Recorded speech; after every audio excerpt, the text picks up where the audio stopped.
Tanishing. Bu ayolimiz ismlari Nigora opa. 4 farzandning onasi. Ketma-ket tug'ruqdan keyin 120 kilogacha semirib ketgan bu ayolimiz turli xil yondosh kasalliklar, ayniqsa o'ziga bo'lgan ishonchning pastligi, qomati o'zini yoshi va tengdoshlariga nisbatan anchayin katta bo'lib ketganidan xavotirlanib, bizni marafonimizga qo'shildilar va 3 oyda 86 kilogacha vazn yo'qotdilar. Bir nechta kasalliklardan qutulish, kiyim razmerlari 58 razmerdan 48 razmergacha ozish, o'zini yaxshi his qilish, energiya ko'payishi 3 oyda minus 34 kilo ozish natijasida qo'lga kiritildi.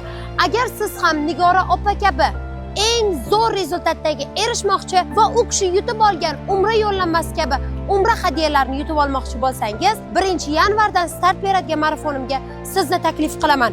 2,5 oy davomida sizni 35 kilogacha ozdirishga va'da beraman. Ushbu marafonda qatnashish uchun hoziroq videoga like bosib, kommentariyada o'zingizni vazningizni yozib qoldiring. Sizga to'liq ma'lumotni yuboraman.